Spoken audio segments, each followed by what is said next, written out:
Hello, I'm your superhero critic. When I decided to do this Spider-Man month, I was reluctant. Mainly because I knew I would have to sit through this piece of shit that they claim is a Spider-Man movie.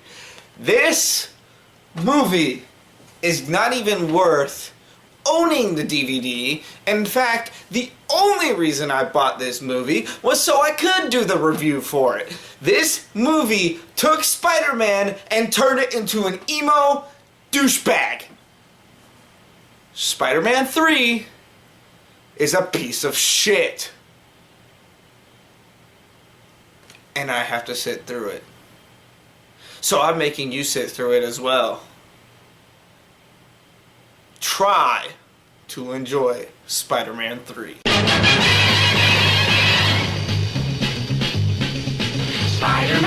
Spider-Man does whatever a spider can. Spins a web any size, catches thieves just like flies. Look out, here comes the Spider-Man. Is he strong? Listen, bud, he's got radioactive blood. Can he swing from a thread? Take a look overhead. Hey there goes the Spider-Man. The movie, of course, opens up with narration, and this time it's Peter promoting his success as a superhero and everything in his life going well, including his relationship with MJ. After MJ's boring musical performance, we see Harry still has not forgiven Peter for the death of his father, and that he has been taking the performance enhancers. While MJ and Peter make out on Peter's web, which sounded way too kinky, a meteor crash lands and we see what's inside.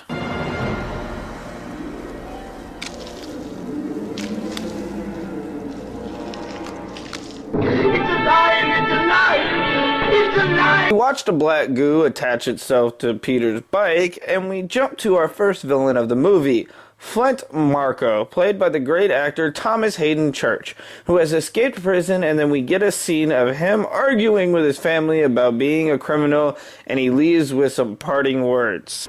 I'm not a bad person. Just had bad luck. Peter stops at Aunt May's and tells her he's going to propose to MJ. After giving a speech about marriage and her own ring, Peter bikes home, and an attacker on a fucking hoverboard attacks Peter.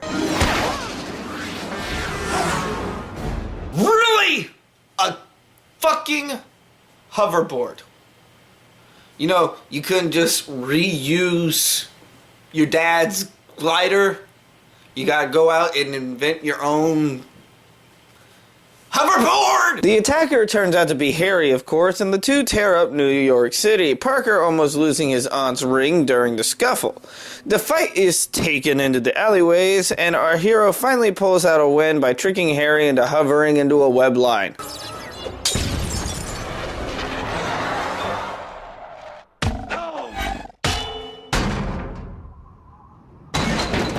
Harry is rushed to the hospital, and we jump back to Flynn, who's being chased by the cops and falls into a testing facility. Johnny, we got a little fluctuation on one. There's a change in the silicon mass. Yeah, it's probably a bird. It'll fly away when we fire it up. So you're not going to check to see whether or not something's actually there? You're just gonna assume it's a bird? You know, it's people like you that make shit like this happen. Thank you. Harry awakens in the hospital with amnesia, so of course Peter doesn't tell him the truth of what's going on. We then watch as Flint's body slowly begins to reform itself. Then we jump to MJ and Peter once again arguing over something. This time it's over the review because our asshole of a hero won't actually listen to his girlfriend. Peter leaves the argument due to a crane going wild in the city, and during the entire ordeal, it is someone other than MJ's life in trouble.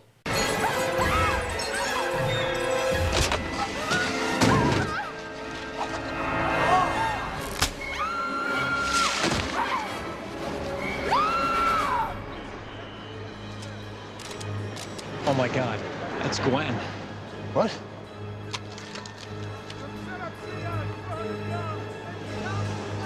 What's she doing up there? I don't know. I just saw her last night. She said she had a modeling gig. Who are you? It's Brock, sir. Edward Brock Jr. I work at the Daily Bugle. And I'm dating your daughter. Okay, that is Topher Grace. You know, skinny, teeny, tiny person from fucking That 70s Show who played Eric. And you got him to play a character that in the comics is a bodybuilder. You got this little tiny puny ass motherfucker playing a bodybuilder. Are you going to CGI on the muscles? You are, aren't you? I hate you. Spidey, of course, saves the day as he saves Gwen from hitting the pavement, and Spidey learns who Eddie Brock really is. Him and Peter then have a photography off at the Bugle with JJ. JJ offers a full-time job to the first one who can catch Spider-Man being a criminal. We learn that Spidey is getting the key to the city for saving Gwen through a LED light billboard, and we see a familiar face. You know, I guess one person can make a difference. Enough said. God damn it, Stan Lee! Stop making my movies better by being in it! You're not helping my cause! Peter and Harry bond over their past as Peter realizes that Harry has faster reflexes than he should. MJ goes to practice her play only to find out that she has been replaced. And it's now off to the Spider-Man appreciation ceremony where we see their relationship start to crumble more. And speaking of crumbling, our villain Sandman makes his appearance known when he attacks two cops before disappearing. The festives get to Spidey's head as he openly cheats on MJ with Gwen. Oh, and Sandman showing up and stealing from an armored truck doesn't help matters any worse. Our villain gets away, of course, but not before causing a traffic jam.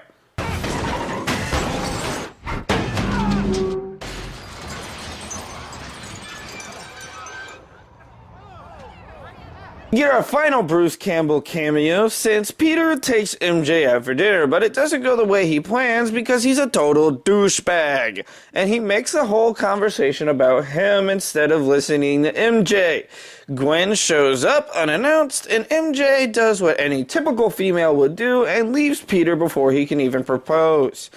Peter and May get called to the police station and they learn that the robber who Peter fought in the first movie is in fact not the murderer. Of settling down. This man killed my uncle and he's still out there.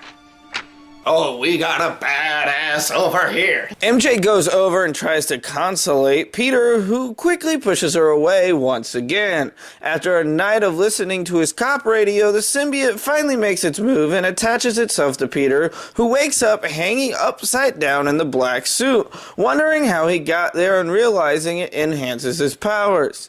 Doc Connors warns him not to let it touch him, but after hearing Sandman has stroke again, he takes the symbiote and heads out to chase him down.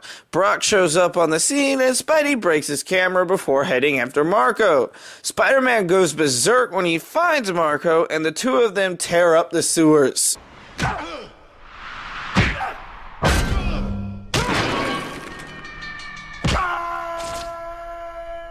Learning that Sandman's weakness is water, our hero does everything he can to drown Sandman.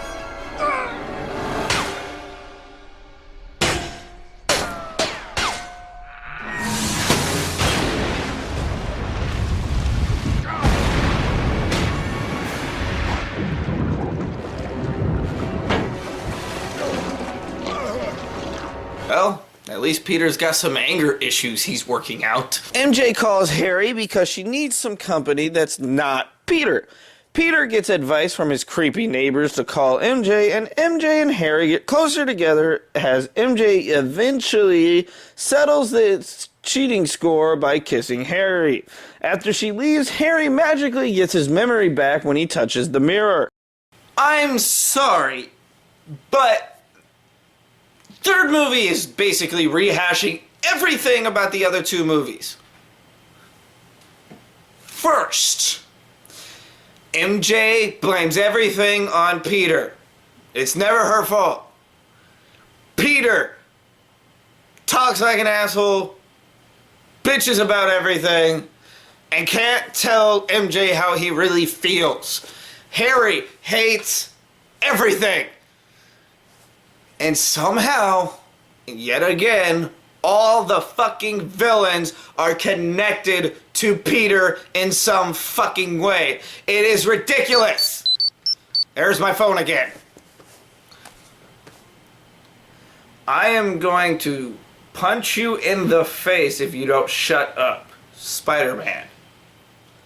Fuck you. Okay, whatever that was. Anyway, Harry forces MJ to do what he tells her by threatening Peter's life, and instead of being an intelligent person and warning Peter what's going on, instead we get an overdramatic emo breakup scene. Harry tricks Peter into believing he's the other guy as he pulls a Batman disappearing act. Peter dons the black suit once again and heads over to Harry's. A fight begins, and the fight goes back and forth on who's winning until they crash into the Goblin hideout, and Peter uses Harry's weapons against him.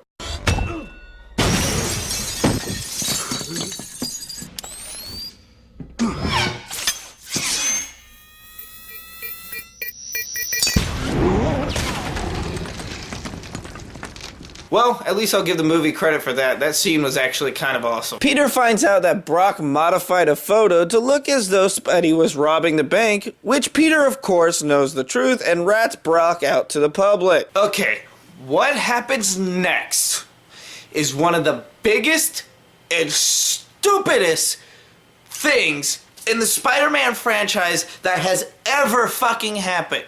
And yes, it's even worse than MJ getting pregnant by his spider sperm.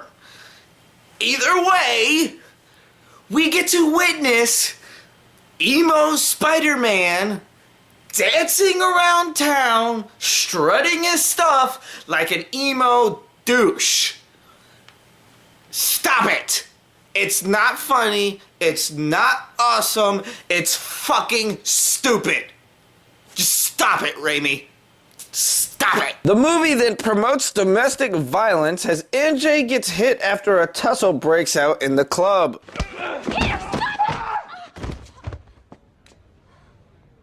We then get one of the very few good scenes in this movie where we witness the symbiote transfer from Peter to Eddie as we witness the glorious bell tower scene from the original comic line.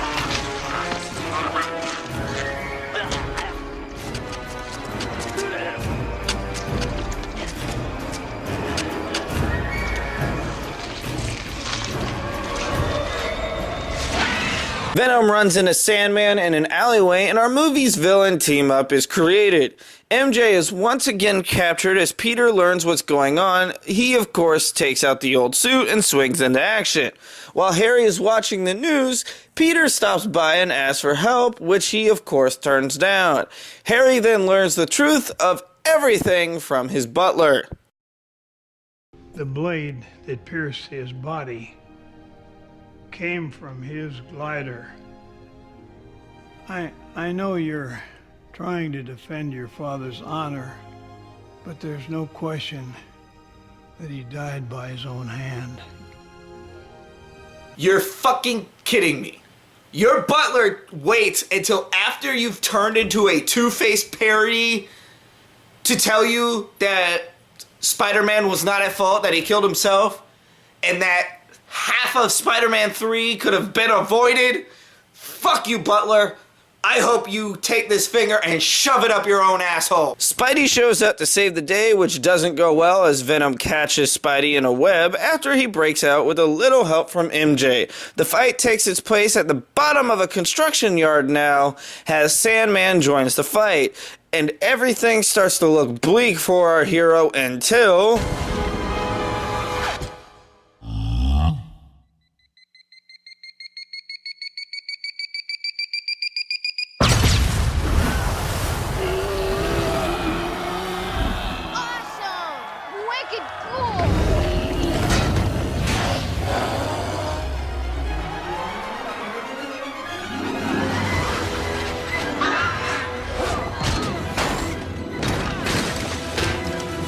That That's right, self-righteous Harry shows up to help save the day. The two work well as a team as our MJ save counter once again gets another tab on it.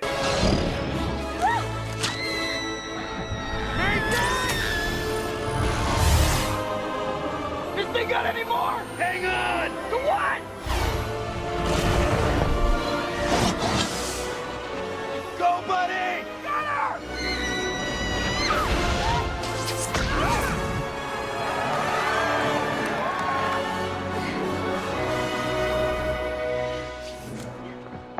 You okay? While Harry takes out Sandman with his rockets, Peter then gets stalked by Venom and suffers through some BDSM-style torture. Venom goes to kill Spidey, and Harry jumps in the way, sacrificing himself to save Peter. Spidey then creates a giant wave cell to separate the suit from Eddie, only for Eddie to jump in the way of the exploding pumpkin bomb. Peter! What are you doing? No!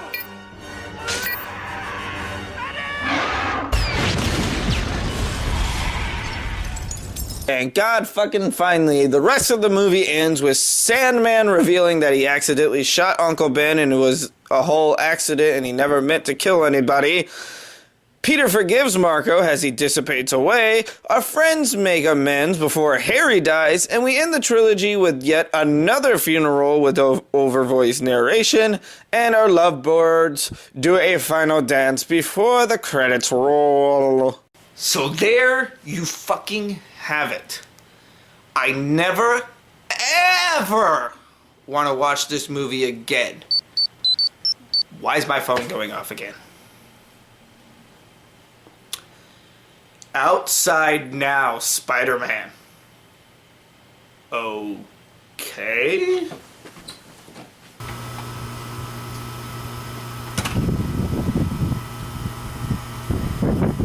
You! Me! What do you want? I want you to quit being such a little bitch and insulting me. What do you mean? What do you mean what I mean? You like insult me in my movies all the time. I'm the Superhero Critic. It is my job to review shitty superhero movies like yours. Look, if you're not gonna stop, I will fucking make you stop. And how are you gonna do that? Physically. Oh, some badass superhero you are. You just threatened someone. Bitch, you better be fucking badass over... Oh, no, you didn't. Round 1. Fight!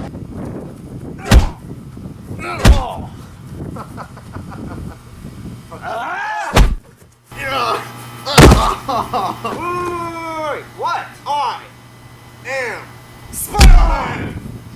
This is for the shitty emo Parker Saints! Take everything you've ever said about me back! No, not the leagues! I need those to do spidery things with! Spider-Man is your bro! Oh! I'm going to end the critic! You're going to apologize for everything you ever said about me in my movies! I will never apologize. However, I have a deal for you. I'm listening. How about you help me review the Spider-Man reboot, The Amazing Spider-Man? I like that idea. Is it a deal? Deal.